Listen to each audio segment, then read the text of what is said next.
بسم اللہ الرحمن الرحیم۔ مدینہ منورہ میں فیروز نامی ایک پارسی غلام تھا۔ حضرت عمر رضی اللہ تعالیٰ عنہ کے دور ہی میں جب نہاوند فتح ہوا تو یہ قیدیوں میں شامل تھا اور دوسرے قیدیوں کے ساتھ مدینہ منورہ بھیجا گیا تھا۔ ایک روز یہ شخص امیر المؤمنین حضرت عمر رضی اللہ تعالیٰ عنہ کی خدمت میں حاضر ہوا۔ اس نے آپ رضی اللہ تعالیٰ عنہ سے عرض کیا، میرے آقا مغیرہ بن شعبہ رضی اللہ تعالیٰ عنہ نے مجھ پر بہت بھاری محصول مقرر کر رکھا ہے، آپ کم کرا دیجئے۔ حضرت عمر رضی اللہ تعالیٰ عنہ نے اس سے پوچھا، تمہیں کتنا محصول دینا پڑتا ہے؟ اس نے جواب دیا، مجھے روزانہ 2 درہم یعنی 43 پیسے دینا پڑتے ہیں۔ اب آپ رضی اللہ تعالیٰ عنہ نے اس سے پوچھا، تم کیا کام کرتے ہو؟ اس نے کہا، میں نقاشی اور آہن گری کا کام کرتا ہوں۔ حضرت عمر رضی اللہ تعالیٰ عنہ نے یہ سن کر ارشاد فرمایا، اس کام کے مقابلے میں تو یہ رقم زیادہ نہیں ہے۔ فیروز آپ کا جواب سن کر ناراض ہو گیا۔ ایسے میں حضرت عمر رضی اللہ تعالیٰ عنہ نے اس سے فرمایا، تم میرے لیے بھی ایک چکی بنا دو۔ جواب میں اس نے کہا، آپ کے لیے تو ایسی چکی بناؤں گا کہ آپ یاد کریں گے۔ یہ کہہ کر وہ چلا گیا۔ آپ رضی اللہ تعالیٰ عنہ نے آس پاس موجود لوگوں سے فرمایا، یہ شخص مجھے قتل کی دھمکی دے کر گیا ہے۔ دوسرے دن حضرت عمر رضی اللہ تعالیٰ عنہ صبح کی نماز کے لیے نکلے۔ فیروز ان سے پہلے ہی مسجد میں آ چکا تھا۔ اس کے پاس ایک خنجر تھا، وہ اس نے اپنی آستین میں چھپا رکھا تھا۔ وہ مسجد کے ایک کونے میں دبکا ہوا تھا۔ ایسے میں حضرت عمر رضی اللہ تعالیٰ عنہ امامت کرانے کے لیے آگے آئے۔ اس وقت تک صفیں درست ہو چکی تھیں۔ حضرت عمر رضی اللہ تعالیٰ عنہ نے صفیں درست کرانے کے لیے کچھ لوگ مقرر کر رکھے تھے۔ جو ہی آپ رضی اللہ تعالیٰ عنہ نے نماز شروع کی، فیروز اچانک گھات سے نکلا اور آپ پر خنجر سے 6 وار کیے۔ ان میں سے ایک وار ناف کے نیچے لگا۔ حضرت عمر رضی اللہ تعالیٰ عنہ نے فوراً حضرت عبد الرحمن بن عوف رضی اللہ تعالیٰ عنہ کا ہاتھ پکڑ کر انہیں اپنی جگہ کھڑا کر دیا اور خود گر پڑے۔ حضرت عبد الرحمن بن عوف رضی اللہ تعالیٰ عنہ نے اس حالت میں نماز پڑھائی کہ حضرت عمر رضی اللہ تعالیٰ عنہ پاس ہی پڑے تڑپ رہے تھے۔ فیروز وار کر کے بھاگا۔ کچھ لوگوں نے اسے پکڑنے کی کوشش کی تو اس نے ان پر بھی وار کیے۔ کچھ لوگ زخمی ہو گئے۔ فیروز نے جب دیکھا کہ اسے گھیر لیا گیا ہے تو اس نے وہی خنجر اپنے پیٹ میں گھونپ کر خودکشی کر لی۔ لوگ حضرت عمر رضی اللہ تعالیٰ عنہ کو اٹھا کر گھر لائے۔ اس وقت تک ان کا خیال تھا کہ زخم معمولی ہیں، چنانچہ ایک طبیب کو بلایا گیا۔ طبیب نے شہد اور دودھ منگوایا، آپ رضی اللہ تعالیٰ عنہ کو پلایا گیا تو دونوں چیزیں زخموں کے راستے باہر نکل آئیں۔ اس وقت لوگوں کو احساس ہوا کہ امیر المؤمنین حضرت عمر رضی اللہ تعالیٰ عنہ بچ نہیں پائیں گے۔ حضرت عمر رضی اللہ تعالیٰ عنہ نے ہوش میں آنے کے بعد پوچھا، میرا قاتل کون ہے؟ لوگوں نے بتایا، فیروز پارسی۔ آپ رضی اللہ تعالیٰ عنہ نے کہا، اللہ کا شکر ہے میں کسی مسلمان کے ہاتھوں نہیں مارا گیا۔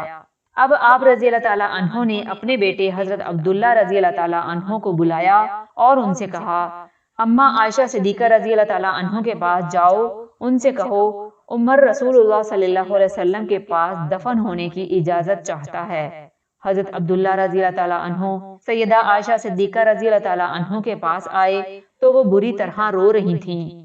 حضرت عبداللہ رضی اللہ تعالیٰ عنہ نے حضرت عمر رضی اللہ تعالیٰ عنہ کا پیغام پہنچایا تو سیدہ عائشہ صدیقہ رضی اللہ تعالیٰ عنہ نے فرمایا، اس جگہ کو میں اپنے لیے محفوظ رکھنا چاہتی تھی، لیکن آج میں عمر کو اپنے آپ پر ترجیح دیتی ہوں۔ حضرت عبداللہ رضی اللہ تعالیٰ عنہ واپس آئے تو حضرت عمر رضی اللہ تعالیٰ عنہ نے ان کی طرف سوالیہ نظروں سے دیکھا اور پوچھا، کیا خبر لائے ہو؟ حضرت عبداللہ رضی اللہ تعالیٰ عنہ نے جواب دیا، جو آپ رضی اللہ تعالیٰ عنہ چاہتے تھے وہی لایا ہوں۔ آپ رضی اللہ تعالیٰ عنہ نے فرمایا، بس سب سے بڑی آرزو یہی تھی۔ لوگوں نے آپ رضی اللہ تعالیٰ عنہ سے پوچھا، آپ کے بعد خلیفہ کون ہوگا؟ اس سوال پر حضرت عمر رضی اللہ تعالیٰ عنہ اکثر غور کرتے رہے تھے۔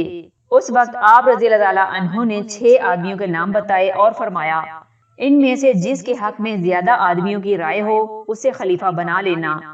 وہ 6 صحابہ حضرت عثمان رضی اللہ تعالیٰ عنہ، حضرت علی رضی اللہ تعالیٰ عنہ، حضرت زبیر رضی اللہ تعالیٰ عنہ، حضرت طلحہ رضی اللہ تعالیٰ عنہ، حضرت سعد بن ابی وقاص رضی اللہ تعالیٰ عنہ اور حضرت عبد الرحمن بن عوف رضی اللہ تعالیٰ عنہ تھے۔ آپ قوم کے کاموں سے فارغ ہو گئے تو پوچھا، مجھ پر کتنا قرض ہے؟ بتایا گیا 86,000 درہم۔ حضرت عمر رضی اللہ تعالیٰ عنہ نے اس سلسلے میں فرمایا، میرے چھوڑے ہوئے سامان سے اگر یہ رقم ادا ہو جائے تو ٹھیک، ورنہ پھر خاندان والوں سے کہنا، وہ نہ کر سکیں تو قریش سے کہنا، بس ان کے علاوہ کسی اور کو تکلیف نہ دینا۔ آپ رضی اللہ تعالیٰ عنہ نے زخمی ہونے کے تیسرے دن یکم محرم کو شہادت پائی۔ حضرت صہیب رضی اللہ تعالیٰ عنہ نے نماز جنازہ پڑھائی۔ حضرت عبد الرحمن، حضرت علی رضی اللہ تعالیٰ عنہ، حضرت عثمان، حضرت طلحہ، حضرت سعد بن ابی وقاص رضی اللہ تعالیٰ عنہ اور حضرت عبد الرحمن بن عوف رضی اللہ تعالیٰ عنہ نے قبر میں اتارا، اور وہ ہستی خاک میں چھپ گئی جس نے 22.5 لاکھ مربع میل پر حکومت کی تھی اور جس سے کیسر و کسرا بھی تھر تھر کانپتے تھے۔ آپ کی مدت خلافت 10 برس 6 ماہ اور 4 دن ہے۔ 23 ہجری 26 ذوالحجہ کو زخمی ہوئے، یکم محرم 24 ہجری کو اس دنیا فانی سے رخصت ہوئے۔ احادیث سے حضرت عمر رضی اللہ تعالیٰ عنہ کے مقام و مرتبے کو جانتے ہیں۔ نبی کریم صلی اللہ علیہ وسلم نے ارشاد فرمایا، پہلی امتوں میں سے بعض لوگوں کو الہام کیے گئے، میری امت میں سے اگر کوئی ایسا ہوا تو وہ عمر ہوگا۔ اسے بخاری اور مسلم نے روایت کیا ہے۔ دوسری روایت ہے، جس راستے سے عمر گزرے، شیطان اس راستے کو چھوڑ کر دوسرا راستہ اختیار کرتا ہے۔ اسے بخاری اور مسلم نے روایت کیا ہے۔ ایک اور روایت ہے، بلا شبہ اللہ تعالیٰ نے عمر کی زبان اور دل پر حق جاری کیا ہے اور وہ حق کہتے ہیں۔ اسے ترمذی اور ابو داؤد نے روایت کیا ہے۔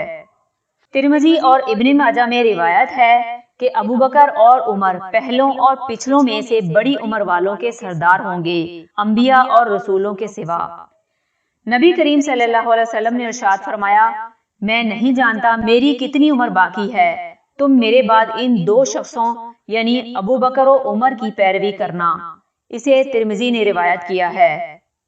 حضور نبی کریم صلی اللہ علیہ وسلم جب مسجد میں داخل ہوتے تو حضرت ابو بکر صدیق رضی اللہ تعالیٰ عنہ اور حضرت عمر رضی اللہ تعالیٰ عنہ کے سوا کوئی سر کو نہ اٹھاتا۔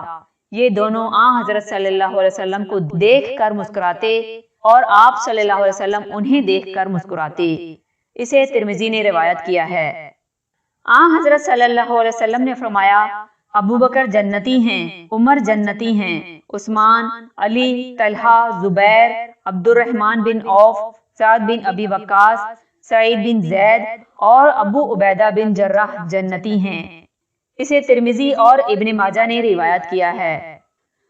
حضرت صلی اللہ علیہ وسلم نے ارشاد فرمایا، عیسیٰ بن مریم علیہ السلام زمین میں نازل ہوں گے، شادی کریں گے، ان کی اولاد ہوگی، 45 سال زمین میں ٹھہریں گے، پھر فوت ہوں گے اور میرے ساتھ دفن ہوں گے۔ میں اور عیسیٰ بن مریم ابو بکر اور عمر کے درمیان سے اٹھیں گے۔ غیر مسلم مورخین سیدنا عمر فاروق رضی اللہ تعالیٰ عنہ کے بارے میں کہتے ہیں، ماؤنٹ گرے کہتے ہیں کہ اگر عمر رضی اللہ تعالیٰ عنہ مزید 10 سال حکومت کرتے تو دنیا میں کفر ڈھونڈنے سے بھی نہ ملتا۔ پنڈت نہرو کہتے ہیں، اگر معاشرے میں امن و استحکام چاہتے ہو تو عمر رضی اللہ تعالیٰ عنہ والا انصاف قائم کرو۔ مہاتما گاندھی نے کہا، کامیاب زندگی کے لیے ابو بکر رضی اللہ تعالیٰ عنہ، عمر رضی اللہ تعالیٰ عنہ کی پیروی کرو۔ وان گرو نیبام کہتے ہیں، ابو بکر رضی اللہ تعالیٰ عنہ اپنے وقت سے بہت آگے تھے۔ جان ایل ایپسٹو کہتے ہیں، ابو بکر رضی اللہ تعالیٰ عنہ اور عمر رضی اللہ تعالیٰ عنہ کے دور حکومت میں اسلامی اصولوں پر سختی سے عمل درآمد کیا گیا۔ مائیکل ہارٹ کہتے ہیں، حضرت عمر رضی اللہ تعالیٰ عنہ کے کارنامے بلا شبہ متاثر کن ہیں۔ آپ کی تیز تر فتوحات کے بغیر شاید اسلام کی اتنے وسیع پیمانے پر اشاعت ممکن نہ ہوتی جتنی آج ہے۔ ہمپٹن اے آرم کہتے ہیں، حضرت ابو بکر صدیق رضی اللہ تعالیٰ عنہ اور ان کے جانشین عمر رضی اللہ تعالیٰ عنہ کی پالیسیوں سے نہ صرف یہ مقصد حاصل ہوا کہ قبائلیوں نے جوش و خروش سے اسلام قبول کرنا شروع کر دیا، بلکہ انہوں نے اپنی قوت کو خلیفہ کے مقرر کیے ہوئے کمانڈر کے جھنڈے تلے جمع بھی کیا۔ ان کی پالیسیوں کا دوسرا اہم نتیجہ یہ بھی تھا کہ اسلامی معاشرے کو زیادہ مالی نقصان پہنچائے بغیر فتوحات حاصل کی گئیں۔ صحابہ کرام رضی اللہ تعالیٰ عنہ کے بارے میں نپولین بوناپارٹ شاہ فرانس نے کہا تھا، حضرت محمد صلی اللہ علیہ وسلم کے پیروکاروں نے 15 سالوں میں وہ غلغلہ برپا کیا جو حضرت موسیٰ علیہ السلام و عیسیٰ علیہ السلام کے پیروکار 1500 سالوں میں بھی نہ کر سکے، اور ظاہر ہے ان میں سیدنا عمر فاروق رضی اللہ تعالیٰ عنہ بھی شامل ہیں۔